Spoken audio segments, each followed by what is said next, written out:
Chapter 4 Stinks. At recess, I sat slumped under a monkey pod tree with Julio, Willie, and Ruben. Maya usually hung out with us too, but she was hiding. Sheila was looking for her. I shook my head, grinning. Can you believe Maya got Sheila? Never work, Julio said. She'll eat dirt first, but she has to be Sheila's partner, right? Willie said. I mean, Mr. Purdy, Julio humped. You don't know Maya. Neither does Mr. Purdy. She'll do it, I said. She won't back down. Julio stuck out his hand. Bag of dried shrimp says she doesn't. You are on. I said, slapping his fam. So, partner, got any ideas? Because if you don't, I do. Rubin wrapped his arm over Willie's shoulder. Me and Willie got one. We do. Yeah, listen. You know how Mr. Purdy said to ask question? Well, this is it. What better, Narito or Inuyasha? Me and Julio cracked up. Serious? Willie looked confused. What? Rubin patted Willie's back. After school, come to my house. I'll show you. They are books. I said, manga? Manga? Julio grinned. Manga like comic books. You read them backward like they do in Japan. Rubin goes there every summer to stay with his grandparents. Now Willie was really confused. He probably didn't know manga from mangoes. Stick with me, Rubin said. Our study will be the best. You watch. Julio looked at me. So what's your idea? It's weird. So tell. I thought a moment. Okay, here's the question. How come dog got stink breath? And how can you make it better? Julio, Willie, and Rubin stared at me. Then they bursted out laughing, rolling on grounds, holding their stomachs. I should have kept my mouth shut. Julio wiped his eyes. I like it. You do? We can study stinks. We can collect them. Show that there are things they way more stink than dog breath. You know, for props? Stinks can be props. How can you collect stinks? I don't know, but gotta be a way. Ah, I laughed. Maybe there is, Willie jumped in. Stink bugs could be a prop.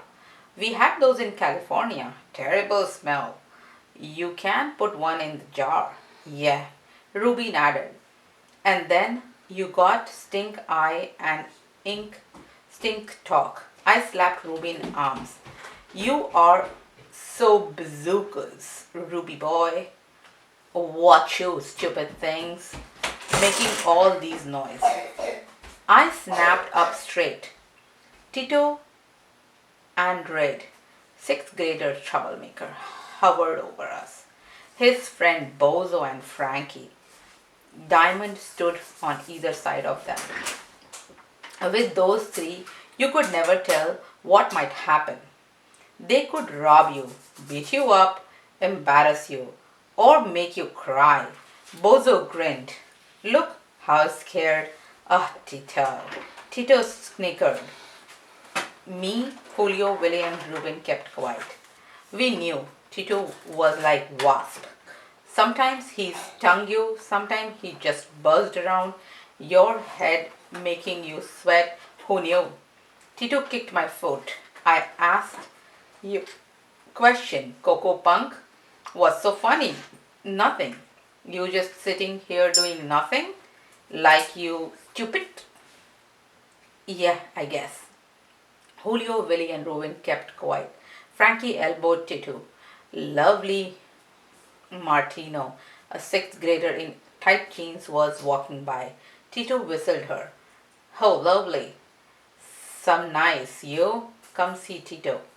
Hannah Bata, boy, Lovely said without looking at him. I spurted out a laugh, then slapped my hand over my mouth. She just called him Booger Boy to his face. Tito must have liked. it because he grinned and forgot all about us. He, Bozo, and Frankie Diamond walked off to fellow lovely Martino. I let out my breath. That was close. Yeah, Julio said. Okay, back to collecting stink. So we start with breath, bad breath, zoo breath, Rubin added. The kind make your nose go bent. Julio poked Rubin. Since you got zoo breath yourself, you are going to be our first subject. Open your mouth. Hey, I said, elbowing Julio. Look, Tito, Bozo, and Frankie Diamond were heading back our way. Julio jumped up. Let's get out of here. We ran off and ducked into boys' room. Rubin wrinkled his nose. Oh man, something died in here or what? Julio nodded. A new stink for our list around every corner. That rotten boys' room air and those stalls of peed on toilet seats gave me an idea. I just remembered something. I got the first big stink we can study. Couldn't smell more worse than this bathroom, Julio said. I clapped my hand on his shoulder. My house, tomorrow. Ledward, bringing it over. Chapter 5 The Throne. The next day, Saturday, my mom's boyfriend Leeward and his big hairy pet pig, Blackie, came cursing down our street in Leeward's old army jeep. Blackie sat in the passenger seat, and a brand new toilet sat in the back, bright white in the morning sun. Streak's ear popped up like toast. She tilted her head and woofed. Julio and I were lounging on the grass in his front yard. Julio eyed Blackie. Man, that just looks weird. A pig and a toilet in a jeep. Today Leeward was talking about old toilet out and putting a new one. I called him the night before and told him about our project. He thought it was hilarious. The jeep puttered closer. Streak studied Blackie and let loose barking. Hush! I pulled her close. Leeward raised a finger off the steering wheel and he drove by. I lifted my chin. Hey, Leeward was a good guy. He was part Hawaiian and 6 feet 7 inches tall. Mom came up to just under his shoulder. If she stood on her toes, in platform shoes, on a box, I jabbed Julio with my elbow. So here's the plan. Leeward is talking about the old toilet and putting in a new one. No kidding. You can just take a toilet off the floor. That's what Leeward said. What happens with, the hole? Got me. Julio slapped his knees. Genius, Calvin. This might be the worst stink you can find on the planet. I grinned. Let's go find out. We hopped up and ran after the jeep as Leeward parked in our driveway. My house was the last one on the street. The river sparkled in the sun at the bottom of our sloping yard. Leeward got out and dipped his head. How it is going, boys? Good, I said. Julio gawked at Leeward pig. Blackie was getting big. One day he grows tusks. Streak whisked around the jeep, sniffing. Blackie didn't exactly smell like flowers. Hey, another stink to research. Pigs. But today Blackie was spotless and gleaming in the sun. How's your pig so clean today? I asked. Leeward put a finger to his lips. Shh. He doesn't know. He's a you-know-what? In his mind, he's a dog. Julio started to laugh, but stopped. Seriously? Leeward chuckled. I hosed him off. Julio inched closer. He won't bite, I said.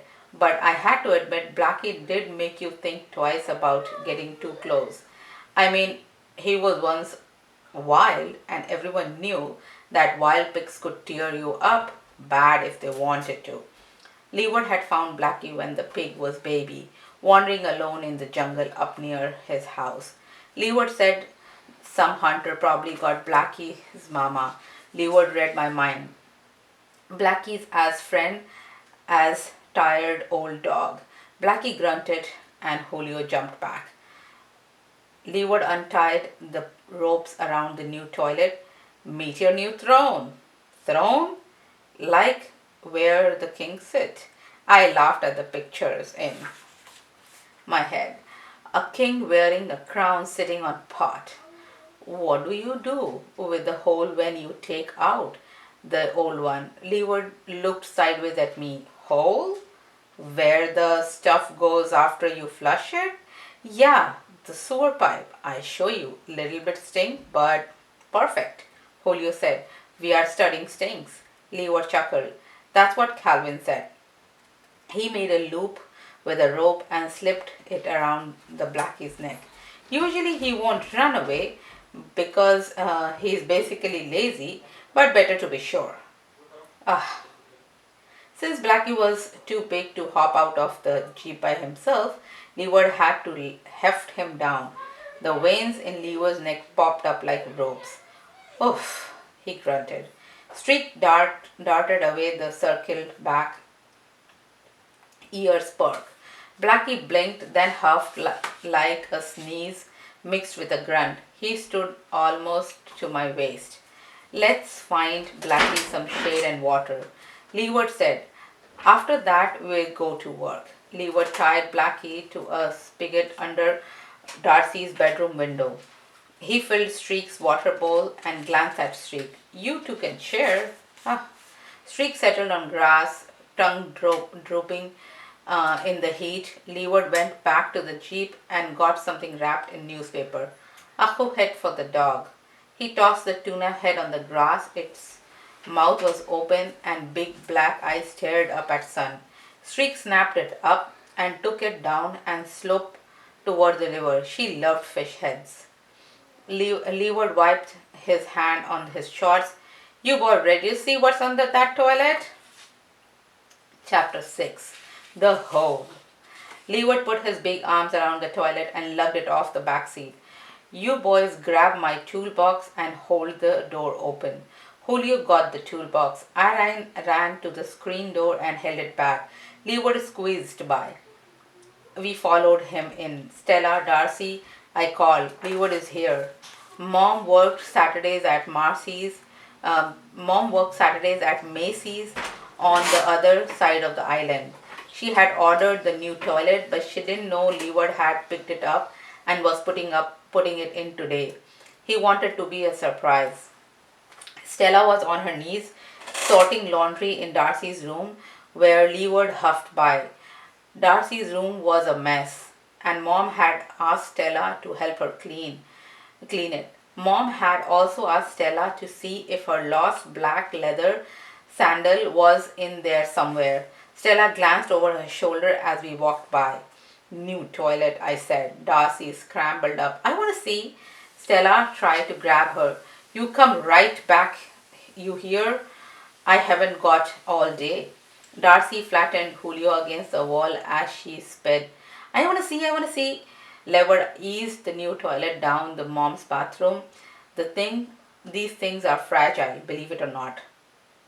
I squeezed into the bathroom next to the Darcy. Can me and Julio help? Of course, Leeward says. You boys should know how a toilet works. I grabbed a wrench out of the Leeward's toolbox and handed it to him. Let's do it. First, we got to turn off the water. Leeward turned the knob on the wall wall behind the tank. He flushed the toilet, then took the lid off the tank and sucked up the remaining water with a sponge. See this? He said, pointing a copper tube behind the tank. That's your water supply line. How the water gets into the tank. After I disconnected it, we can lift this beast out of here. Darcy squatted for a better view. Stella called from the hall.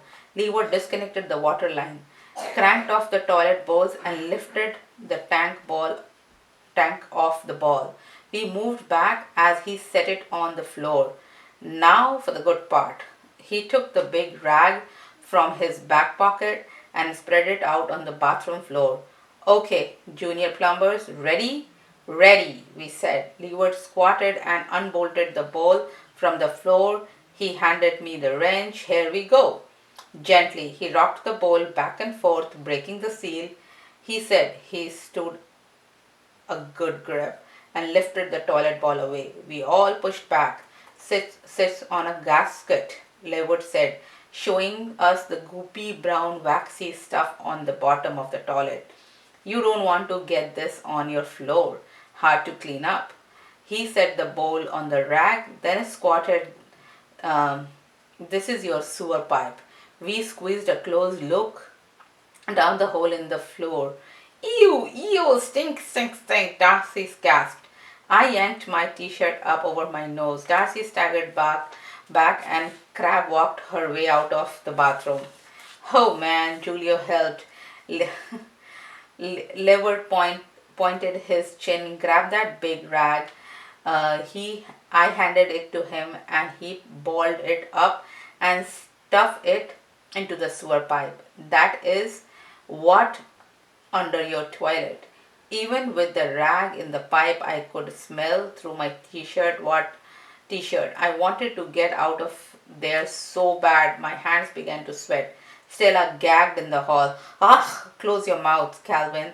I can smell your breath all the way out here. Julio laughed and I shoved him out of the bathroom. Let me out. As we banked past Stella, I huffed out a gust of my best zoo breath right in front of face. She staggered back. You moron. We stumbled out the screen door and sprawled on the grass laughing like fools. No stink can beat that one, Julio said. Maybe not, I said. What can be worse? I have got ideas. Chapter 7, Pink and Black Spies. We got up on Blackie. He was asleep, flies sitting on his closed eyes. Streak sat by. She finished the fish head, bones and all. Go smell your dog breath now, Julio said. See if it's worse than that hole. Sure, right after you kiss her on the lips, Julio laughed. That was so funny. What you did to Stella? I'll pay for it too, but she started it. Julio raised his chin towards Blackie. Look, the pig's mouth is so open. So this is your chance to smell pig's breath. Go on, see if it's more worse than your dog's. I looked at Blackie. Julio was right. How often can you smell a pig breath? I crept close and did it. Blackie slept on. Bad but not deadly. We headed out to the street. Streak popped up and followed us. Now what? Julio said. Just then something moved in the bushes, a flash of color, pink and black. Streak's ears shot up. I bumped Julio over to the side of the road. We got company, I whispered. Where? In the bushes. Don't look. Who is it? Spies. He started to look, but I grabbed him. Listen, when I say now, we turn and run right at them. They won't have time to get away. Who they? I don't know. What if it's Tito? Tito doesn't wear pink. Pink. Ready, now. Whoever it was smart. The bushes shivered as the spies race out towards the golf course on the other side. Streak barked and ran into the jungle. Julio and I stumbled after her. I held my hand up to block my face from low branches. Ahead I saw a pink shirt and a black one. Who is it? Julio called. Can you see? No, but there are two of them. They were too far ahead to catch, but once we got out on the golf course, we could see who they were. I hopped there. They weren't golfers or worse, the Jeep guy who roamed the fairway looking for kids to chase off the course. Streak, I called. She turned and came back. I grabbed her collar so I wouldn't run out of the jungle. Good girl. We stopped at the edge of the seventh green. A golfer was in the sand trap waiting to hit out of it, but he and another guy were looking down the fairway at the two escaping spies.